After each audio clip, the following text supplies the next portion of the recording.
ስለማልጎር ነው። እየመረጥኩ ነው ጾም ሲፈታ ጾም አልበላው።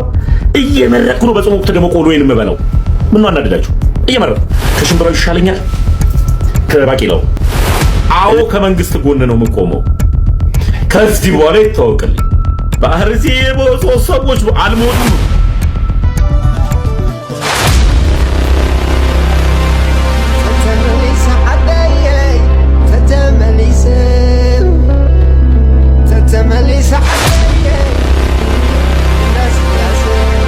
ሰው በምግብ ረሃብ መሞት የለበትም። ምግብ እርቦት መሞት የለበትም። የማይሆን ነገር ነው። አሁን ባለንበት ውድ የኢያሪኮ ሚዲያ ቤተሰቦች እንዴት ናችሁ? እንዴት ከረማችሁ? እኛ ያለን እግዚአብሔር የተመሰገነ ይሁን። ዛሬም እንግዲህ ወቅታዊና አዳዲስ በሆኑ ቪዲዮዎች መተናል። በዛሬ ቪዲዮ በትግራይ ምንድነው እየተፈጠረ ያለው እሱም ቪዲዮ በተፋት የምናስመለክታችሁ ይሆናል። ከሰሞኑ ደግሞ አነጋጋሪ የነበረው እንግዲህ የቲክቶከሮቹን ጉዳይ ይፋ እየወጣ ይገኛል።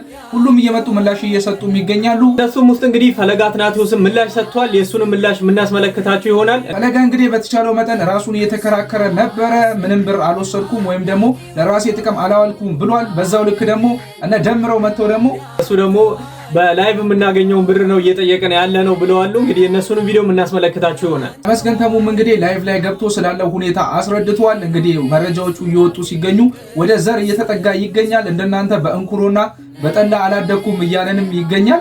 ቪዲዮውን እስከ መጨረሻ ድረስ ተመልከቱት እንጂ አቡነ አብርሃም ከዚህ ጋር በተያያዘ በቤተክርስቲያን ስርቆት ላይ የተሰማሩ ሰዎች ጉዳይ ላይ መግለጫ ሰጥተዋል። የእሳቸውንም ቪዲዮ የምናስመለክታችሁ ይሆናል። እንደተለመደው ይህን ቪዲዮ ስትጀምሩ ላይክ ማድረጋችሁን እንዳትረሱ። ኢያሪኮ ሚዲያን ሰብስክራይብ ያላረጋችሁ ካላችሁ ሰብስክራይብ በማድረግ የኢያሪኮ ሚዲያ ቤተሰብ ሁኑ ነው የምንላችሁ። ምንድነው ወደ ትግራይ እየሰማን ያለ ነው? አሁን በዚህ ሰዓት ምን እየተበላ እንዳለ ተመልከቱ። ህፃናት፣ እናቶች፣ አባቶች እንዴት እየኖሩ እንዳለ ተመልከቱ። ቦታው ህጻጽ ይባላል። ወደ 16000 የሚጠጋ ተፈናቃይ ከምዕራብ ትግራይ ተፈናቅሎ እስካሁን ያልተመለሰበት ቦታ ነው። በዚህ ቦታ ላይ ከፍተኛ ረሃብና ድርቅ ተከስቷል። እዚሁ ቦታ ላይ አሁን ወደ 1700 የሚጠጋ ሰው በሞትና በህይወት መሃል ነው የሚገኘው በረሃብ ምክንያት። የሚያሳዝን ሁኔታ እዚሁ ቦታ ላይ ወደ 350 ሰው የሚጠጋ ሰው በረሃብ ሞቷል። ማለትም ዳቦ አጥቶ ውሃ አጥቶ ሞቷል ማለት። ድምጽ ልትሆኑ ልትረዱና ትኩረት ልታደርጉ ይገባል። እዚህ አካባቢ ያሉ ሰዎች እንግዲህ ከፍተኛ የሆነ ትኩረት ድጋፍ ያሻሉ። ከምዕራብ ትግራይ የተፈናቀለ ወደ 16000 የሚጠጋ ሰው ርቦታል። እንዲሁ ደግሞ ወደ 1700 የሚጠጋ ሰው በረሃብ ምክንያት በሞትና በህይወት መሃል የሚገኘው በተጨማሪ ወደ 350 ሰው ሞቷል። ስለዚህ ሁላችንም ይህ ቦታ ላይ ትኩረት ማድረግ አለብን። እንደተመለከታችሁት ነው በትግራይ ያሉ እናቶች፣ ህፃናት እንደዚህ ተቸግረው በችግር ላይ ነው የሚገኙት። ምንም የሚቀመስ የሚላሳተው ማለት ነው። ብዙዎቹም እንግዲህ አሁን ላይ ድምጽ እንሆናቸው እያሉ ይገኛሉ። በእውነት በእኛ እድሜ በእኛ ትውልድ ደግሞ ይሄን ነገር መመልከታችን በጣም የሚያሳዝን ያደርገዋል ነገሩንና ሁላችንም ትብብር እናድርግ እንላለን። እስቲ ከዚህ በመቀጠል ደግሞ ባሉት ቪዲዮዎች እንግዲህ በቦታው እዛ ቦታ ላይ ምንድነው የተፈጠረ ያለው የሚለውን የሚያስመለክቱን ቪዲዮዎች አሉ። እስቲ እሱን ቪዲዮ ተከታትለን እንመለስ።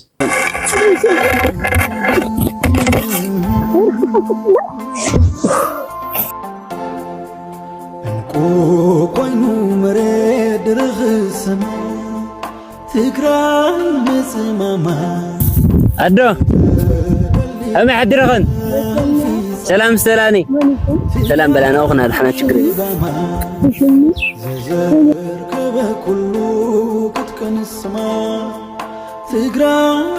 من حجزك نحزوزي من حجزني ده حجز يولي أنا مما يلغني حجز يولي 400 ودات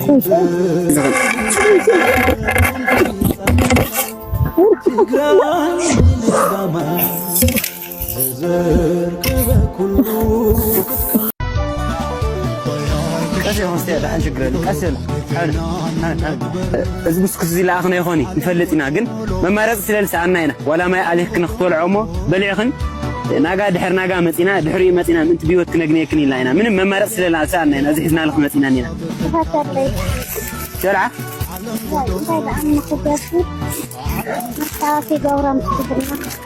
በእውነት እንግዲህ በጣም ልብን የሚሰብር ጉዳይ ነው እያጋጠመ የሚገኘው በተለይ በትግራይ ላይ በአሁኑ ሰዓት። በእውነት እናቶች፣ ህፃናት ልጆች በዚህ ልክ ተርበው በተለይ ደግሞ በእኛ እድሜ በእኛ ትውልድ ይህን ነገር መመልከታችን በጣም የሚያሳዝን ነው። ለዚህም ነገር እንግዲህ ሁላችንም የድርሻችንን መወጣት አለብን።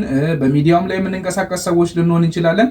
በሌሎች የበጎ አድራጎት ስራዎችም የምንሳተፍ ሰዎች ሁላችንም የአቅማችንን ለነዚህ ሰዎች እናድርግ እንላለን። በተለይ በእውነት እዚህ ጋር ግን እሳት የሌለበት ነገር በተለይ እነዚህ ሁለት ልጆች ማለት ነው በየቪዲዮ ላይ አይጠፉም። ተመልክተ ከሆነ እጅግ በጣም ብዙ ቪዲዮዎች ወጥተዋል። እናም የነዚህ እናቶች ነገር ወደ ሚዲያ እንዲወጣ እጅግ በጣም ትልቅ አስተዋጽኦ ያደረጉ ሰዎች ናቸው። በእነሱ ምክንያትም እንግዲህ በሶሻል ሚዲያ በጣም በጣም ተጽዕኖ የሚፈጥሩ ወጣቶች ወደ ትግራይ እየሄዱ ይገኛሉና እነ ጆን ዳንኤልም እና አዶናይም ሄደዋሉ። እስኪ የጆን ዳንኤልም ቪዲዮ ተመልክተን እንመለስ።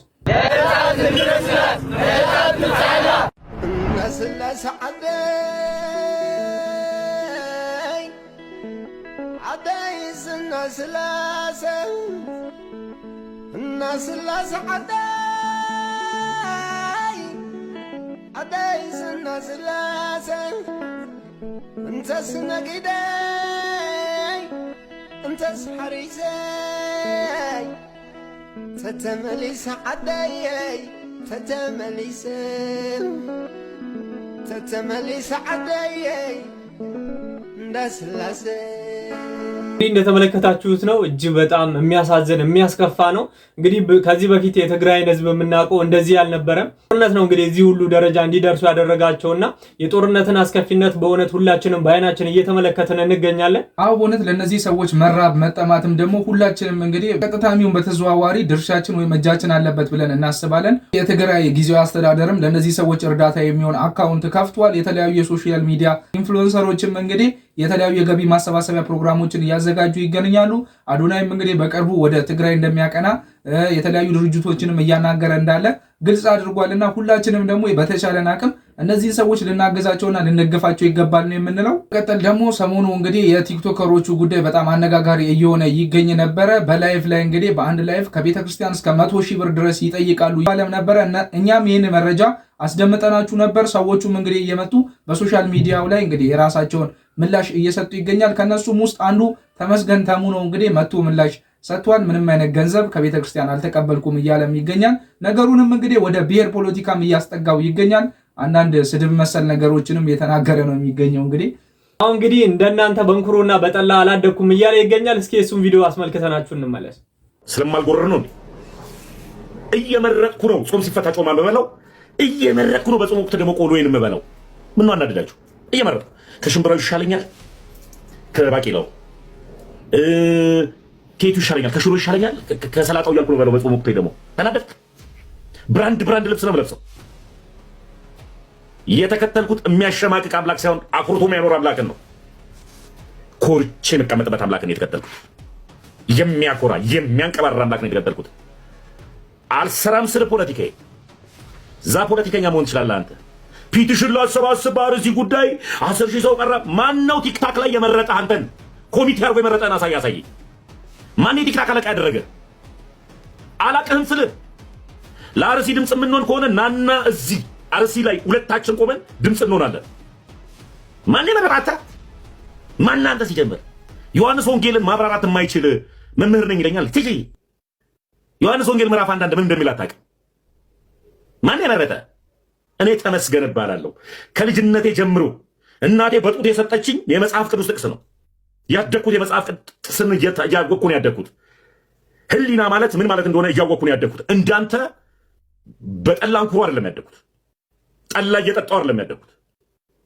እሺ አስተዳደጌን አውቀዋለሁ። የጨዋ ልጅ ነኝ። እናቴ ጀግና ሆና ነው ያሳደገችኝ።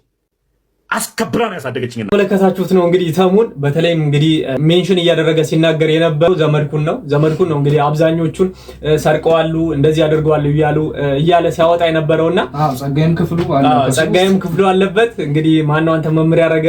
እኔ እንዳንተ በጠላ አይደለም ያደግኩት ከእናቴ ጡት ወንጌል ነው። እንግዲህ በጣም ስሜታዊ ሆኖ ነው ሲናገር የነበረው። እኔ እንጃ ብቻ በዚህ ልክ ለምን መናገር እንደፈለገ እኔ ሊገባኝ አልቻለም። አንድ የተናገረበት ያለበት ነገር ለራሱ የተጠየቀበትና እሱ ደግሞ ፐርሰናሊ ሰዎችን አታክ ለማድረግ ነው የሚመስለው። የሱ ጓደኛ ወጥቶ ባይዘው እንግዲህ አምኗል የተወሰነ ብር እንደሚቀበሉ ከሱ ጋር የነበረው ደምረው መጥቶ እንግዲህ በላይቭ ላይ እየተቀበልኩ ነው እየወሰድኩ ነው ብሎ እሱም ቪዲዮ እንደው ወደ በኋላ ላይ የምናስመለከታችሁ ይሆናል። እሱ ደግሞ አልወሰድኩም እያለ ነው።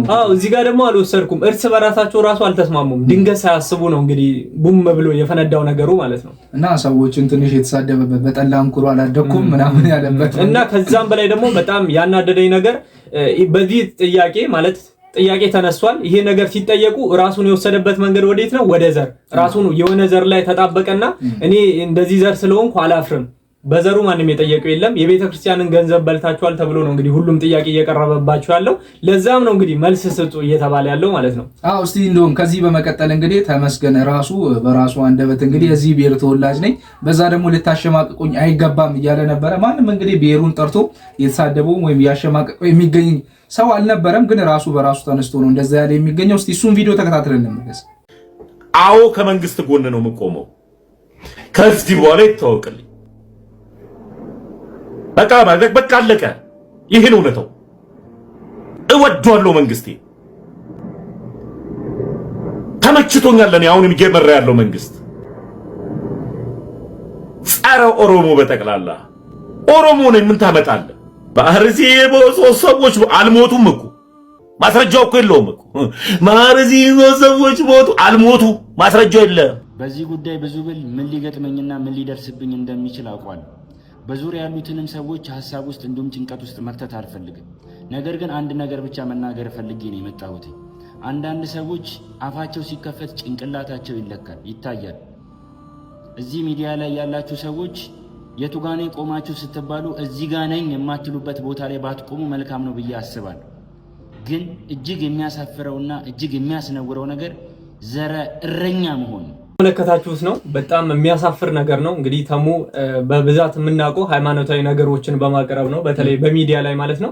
ግን እንደዚህ ወጥቶ እንደዚህ እኔ የመንግስት ደጋፊ ነኝ። በነገራችን ላይ ጠያቂዎችም ቢሆን ከዚህ በፊት እኛም በነገራችን ላይ እየጠየቅን ነበር። ይሄን ነገር ወጣችሁ አጥሩ በሚዲያ መታችሁ እየተጠየቃችሁ ስለሆነ ብለን ማለት ነው። እነሱ ግን ምን እያለ ነው?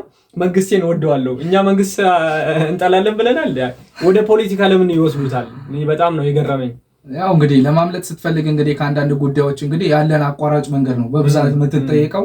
የሆነ ሰው እያከታተለ ከሆነ ከርቭን ነው የምትሄደውና እሱም እንግዲህ ሊያመልጥበት ከዚህ ጉዳይ የፈለገበት አንዱ መንገድ ምንድነው? በብሔሩ መደበቅ ነው። የብሔሩን ስም ሜንሽን ማድረግ ነው። እንግዲህ በኦሮሞነቴ ልታሸማቅቁኝ አይገባም እያለ ነበር። በዛው እኔ ለምን እንደሆነ አላውቅም። እኔ ግን እስካሁን አላየሁም እንደዚህ አይነት ቪዲዮ። እንግዲህ ተሙ ኦሮሞ ስለሆነ ነው እንደዚህ ሆነው የሚል ቪዲዮ እስካሁን የለም። ግን እሱ ራሱ በራሱ እየፈጠረ ልታሸማቅቁኝ የፈለጋችሁ ነው፣ መንግስትን ስለመደግፍ ነው በጣም ከዛ በላይም ግን ከዚህ በፊት ሁሉም በቃ ተመሳሳይ ድምጽ ነበረ ሲያወጣ የነበረው በአርሲ ስለሞቱ ሰዎች እያለ ማለት ነው። የሞተ ሰው የለም። በዚህ ደረጃ እሱን ራሱን ነፃ ለማውጣት ብሎ እዛ ጋር የሞቱትን ሰዎች መሸፈንና በእነሱ ደም ላይ መቀለድ በጣም ነው በእውነት የሚያሳፍረው። እኔ ከተሞ ይሄን ነገር አልጠብቅም ነበረ። ከብሩም በላይ ደግሞ ሀብትሽ እንግዲህ እንደሰማው እንግዲህ የሚናገራቸው ነገሮች የሰማዕታቱን ደም ሁላ እንግዲህ ክዷል። ከወሰደው ብር በላይ ደግሞ ቤተክርስቲያንን ድጋሚ እየበደለ የሚገኘው በእንደዚህ አይነት ጉዳይ ነው። በጣም የሚያሳፍረው። በነገራችን ላይ ከሱ ይልቅ የነፈለገ ይሻለኛል። እኔ ፈለገ አጠይቁኝ ነው ያለው፣ ላይቭን ዘግቶ ማለት ነው። እሱንም ቪዲዮ የምናስመለከታችሁ ይሆናል። ግን እስቲ በዚህ ጉዳይ ላይ እናንተ ሐሳብ አስተያየታችሁን በኮሜንት ሴክሽኑ ላይ አስቀምጡልን እንላለን። እስቲ በመቀጠል ደግሞ ፈለገ አትናትዮስም እንግዲህ በትናንትናው ዕለት ላይቭ ላይ ገብቶ እንግዲህ ያለውን ሁኔታ እያስረዳ ነበረ። የሱ ደግሞ ትንሽ ለየት የሚያደርገው እንግዲህ ማንም መቶ ጥያቄ አጠይቀኝ እያለ ነበረ። እስቲ ቪዲዮን ተከታትለን እንመለስ። ምንም ነገር አንፈልግም። ዛሬ በዚች ምሽት 150,000 ብር በግሉ አካውንት ፈለገ አትናትዮስ እያሰባሰበ ምናምን። ይሄ እኮ የአደባባይ ሀቅ እኮ ነው። ኦፍኮርስ በግል አካውንታችን ነው ስናሰባስብ የነበረው። ግን ቤተክርስቲያን አሰባስቡልኝ ብለን አይደለም።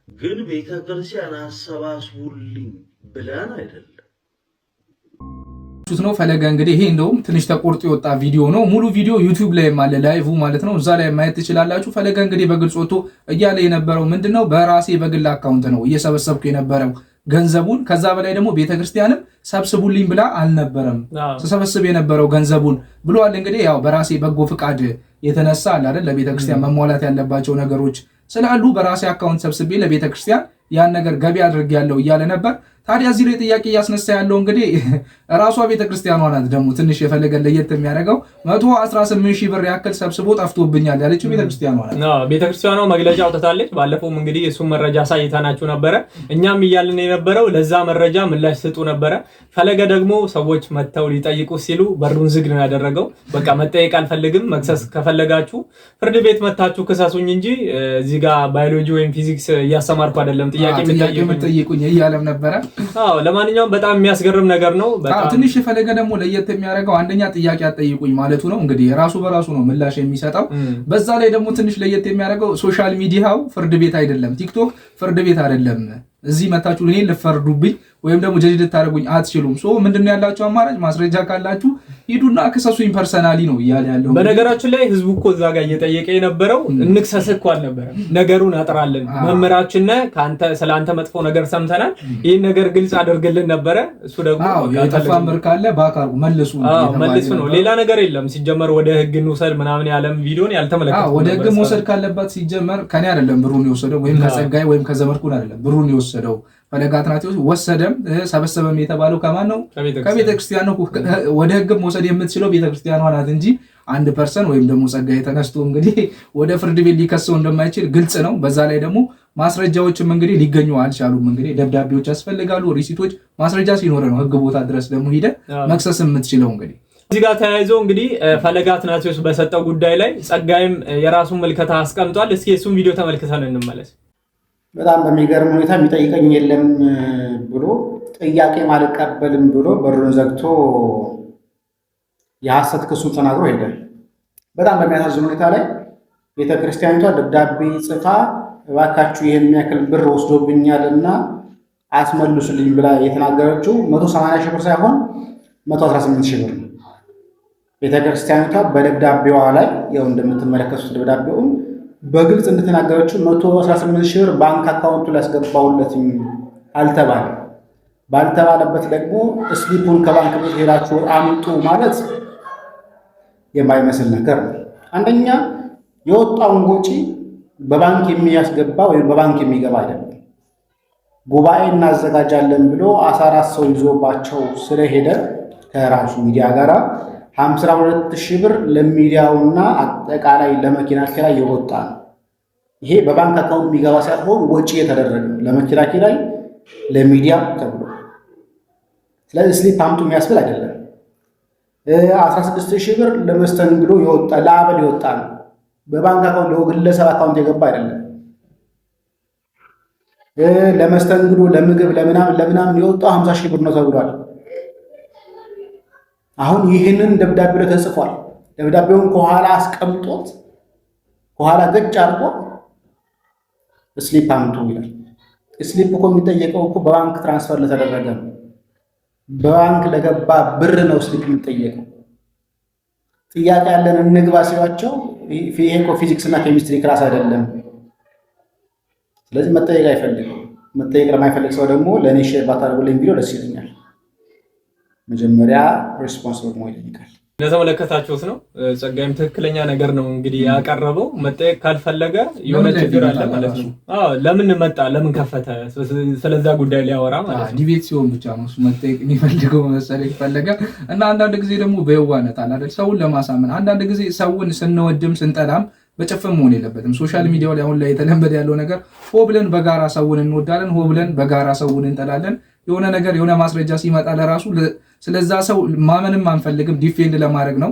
ያ ሰውዬ ደግሞ ራሱን ይከላከል በማስረጃዎች ሲባል ራሱን በማስረጃዎች መከላከል አይችልም ያ ሰውዬ አንደኛ ደረጃ። በዛ ላይ ደግሞ የሚመለስባቸው መንገዶች ጥያቄ መጠየቅ አይፈልግም፣ ማስረጃም አያመጣም። እሺ እንዴት ነው ታዲያ የሚሆነው? በጣም ከባድ ነው በእውነት። ጠላቶቼ የሚሉ ቃላቶች ደግሞ በጣም እየበዙ መጥተዋል። የአንድ ቤተክርስቲያን ልጆች ሆነ እንግዲህ እኔ ከሌላ እምነት ወይም ደግሞ ከሌላ ሃይማኖት ያሉ ወገኖች እንደዚህ ነገር ቢያደርጉ ይሁን፣ ግን የአንድ ቤተክርስቲያን ልጆች ሆነ እርግጥ ነው ጠላት ሊኖር ይችላል፣ ግን ሶሻል ሚዲያ ላይ በግልጽ ወተለ ራሱ እንደዚህ በነገራችን ላይ ጠላት አይደለም። ምን ሲል እንደነበረ ተመልክተው እንደነበረ አዳዲስ ጠላቶችን ተቀብያለሁ ዛሬ አለ። በቃ በሚዲያ በግልጽ ተቀብያለሁ። ይሄ ማለት ምንድነው? በቃ ስትጠየቅ እንግዲህ የሚጠይቅ ሰውዬ ለአንተ ጠላት ነው። ይሄ ማለት በቃ የሆነ አሸማቆ ሰውን ምናምን እንትን ለማለት ነው። ይሄ ደግሞ አይሆንም፣ ትክክል አይደለም። ጥያቄውን በትክክል በአግባቡ መመለስ ነበር የነበረበት። ከዚህ በመቀጠል ደግሞ እንግዲህ ተሙም እንዳሰማናችሁ ቅድም ምንም ገንዘብ እንግዲህ እንደማይቀበሉ ወይም ደግሞ እንደማይወስዱ እያወራ ነበር። ደምሮ ደግሞ መጥቶ እንግዲህ ከዮኒ ማኛ ጋር በግልጽ እንግዲህ ገንዘብ እንደሚቀበሉ እንደሚያንሳቸው አይነት ነገር ነው ሲያወራ የነበረው። በቲክቶክ ኖርማል የምገባው ከዛ የተሻለ አገኛለሁ እያለ ነበር። እስኪ እሱን ቪዲዮ ተመልክተን እንመለስ። ለርክበት ለ3 ቀንም ለ5 ቀን 100 ሺህ ከሰጡ አሪፍ ዝግ ነው። እኔ አሁን ከጠየቀኝ አሁን 5 ቀን ቆይተ 100 ሺህ የሚከፍል የለም። ትናንትና እናንተ ግን ተጫወቱ። ትናንት ብቻ ያው ገና ያለው ነገር አሁን ትናንትና በአንድ ሰዓት ውስጥ 10 ሺህ ብር ነው ያገኘሁት። ትናንትና በአንድ ሰዓት የቱ ነው የሚጎዳኝ? ነገርኝ ሆኒ ኖ እኔ እያልኩ ያለው ምን መሰለህ፣ አሁን ቤተክርስቲያን ስትሄድ ራሷ አበል የምታደርግልህ ትልልቅ ብሮች ካሉ ናው ሌሎቹም ቢያደርጉ ደስ ይላቸዋል፣ ቅር አይላቸው። የሚወዱትን ቤተክርስቲያን ተናግረው አስተዋውቀው አሰርተው ጥሩ ብር የሚከፈላቸው ከሆነ ዋና ሌሎችም ያደርጋሉ። ስማኝ እኔ በሎዛ ኢቨንት ሰው ፈርም ያለው ቪዲዮ ለቅቄያለሁ። እኔ እኮ ሰው ቪዲዮ በግልጽ በቃ አምኖ ነው እየተናገረ ያለው። በሚዲያ የማገኘው ኖርማል ላይቭ ጌም ሲጫወት ከዛ የተሻለ ነው እንዴው እየተጎዳው ነው አይነት ነገር ነው እየተናገረ የሚገኘው። አሁን እንግዲህ በአንድ ላይቭ እንግዲህ 10,000 ብርም 90,000 ብርም አገኛለሁ፣ እዛ ግን ጎሮሮ ደርቆ የማገኘው ብር ይሄን ያክል ነው እያለ ይገኛል። በነገራችን ላይ የሆነ ለጽድቅ ምናምን ነገር ማለት ወይም ደግሞ ቤተክርስቲያን እየደገፉ አድርገው አይደለም እያሰቡ ያሉት እንደ ቢዝነስ እያሰቡ ነውና በጣም ይሄ ነገር ነው እኔ በጣም እየተሰማኝ ያለው። አሁን እንግዲህ አንዳንዶች ናቸው እንደዚህ እያደረጉ ያሉት፣ ሁሉም ማለት አይደለም። በተወሰኑ ሰዎች ግን በተለይ ደግሞ ከሎዛ ኢቨንት ጋር ባለው ነገር እንደ ስራ ነው እያዩ ያሉት። ከሎዛ ኢቨንት ጋር ያደረጉትን ስምምነትም ይሁን ፍርሚያ ማለት ነው ጋር በተያያዘ ግን እንደዚህ የገቢ ማሰባሰቢያ ላይ የሚሰማሩ ሰዎች በሙሉ እንደዚህ ናቸው ማለት አይደለም። በተለይ እዚህ ጋር ግልጽ ማድረግ የምንፈልገው ነገር ሁሉም ቤተክርስቲያንን ለማገልገል በቅን ሐሳብ የሚሄዱ እንዳሉ በዚሁ አጋጣሚ ክሊር ማድረግ እንፈልጋለን። አቡነ አብርሃምም እንግዲህ ስለነሱ እንግዲህ ምላሽ ሰጥተዋል። የእሳቸውን ቪዲዮ እስኪ ተመልክተን እንመለስ። አንድ አይነት ነው ብሎ ማሰብ መልካም ስላልሆነ ይልቁንም ደግሞ ንጹህ ሰው ከንጹህ ልቡ ንጹህ ቃል ንጹህ በጎ ስራ ማትረፍም ስላለብን ያላየነውን መስካሪዎችም እንዳንሆን እኛ የምናውቀው ምን ያህል አግኝተው ነው ቢሉን እኛ ነን መልስ መስጠት ያለብን። ምንም ከእግዚአብሔር በረከት ብቻ ኃላፊነታቸውን ለመወጣት ብቻ ክርስቲያናዊ ግዴታቸውን ለመፈጸምና ለማከናወን ብቻ ብለን እንመሰክርላቸዋለን። ምክንያቱም እኔም በሰማሁት በጠየቁ ወሬው እንኳን ሌላውን የሩቁን ሁላችን እዚህ ያለነውንም የሚያደነዝዝ ስለሆነ ጦር ከፈታው ወሬ የፈታው ስለሆነ ስለዚህ እንደ ሰው አስተሳሰብ በቁሳቁስ ባይተመንም በትርፍ ደረጃ ግን እግዚአብሔር የሚሰጣቸው በረከት የተፈረፈ መሆኑን እነታችን ጽኑ እንደ ቃል ይደረግልን። እንግዲህ አርቲስቶቹ ለገቢ ማሰባሰቢያው ስንት ተከፈላቸው በሚለው ጉዳይ ላይ እንግዲህ አቡነ አብርሃም ግልጽ በሆነ አማርኛ እንግዲህ ያለውን ነገር በግልጽ ሁኔታ ተናግረዋል።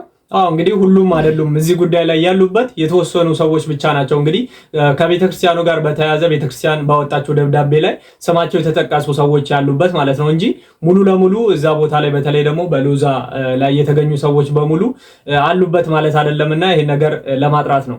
ወደሚቀጥለው ቪዲዮ እንለፍ። ወጣቱ ነጠላ ለመልበስ ይፈራል፣ መጥቶ ቤተክርስቲያን ለመሳለም ይፈራል፣ የጓደኞቹን ተረብ ይፈራል፣ ቄሱ መባልን ይፈራል። ዛሬ ደግሞ ቤተክርስቲያን ልክ ምን አትመረኩስም እንደ መባልን ይፈራል። እህቶቻችን ይፈራሉ፣ ረጅም ቀሚስ መልበስ ማሆይ መባልን ይፈራሉ።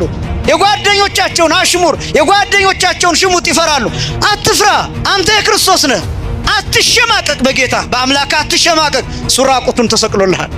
አንተ በክብርና ነው የተባልከው። ክርስቶስ ግን ተዋርዶ ነው መስቀል ላይ አንተን ያዳነ። እኔና እናንተ ነጭ መልበስ ያሳፍረናል።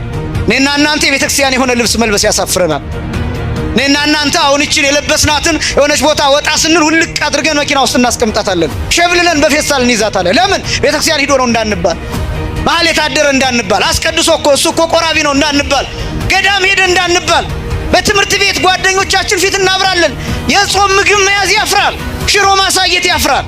እንደ ክርስቶስ ራቁቱን ነው የተሰቀለው፣ አላፈረም። ወንድነቱ እየታየ ነው የተሰቀለው፣ አላፈረም።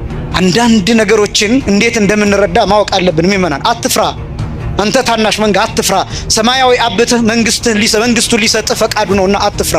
የመጀመሪያው አለመፍራት ነው። ማለት ለመምራችን ቃልዮት ያሰማልን የምንለው እንግዲህ ወጣቶች ሁላችንም በሃይማኖታችን በተለይም ደግሞ በክርስቶስ ልናፍር እና ልንሸማቀቅ አይገባም። ክርስቶስን በእውነት ልንሰብከው ይገባል በየሁሉም ቦታ ማለት ነው። ቪዲዮአችንን እንግዲህ በዚህ ላይ የምንጨርስ ይሆናል። ሐሳብ አስተያየታችሁ በኮሜንት መስጫው በኩል አስቀምጡልን የምንላችሁ። ላይክ እና ሼር ማድረግ እንዳይረሳ። ሰብስክራይብም ያላደረጋችሁ ሰብስክራይብ በማድረግ የኢያሪኮ ሚዲያ ቤተሰብ ሁኑ እንላለን። ቀጣይ በሌሎች ወቅታዊና አስተማሪ በሆኑ ቪዲዮዎች እስከምንገናኝ ድረስ ቸር እንሰንብት።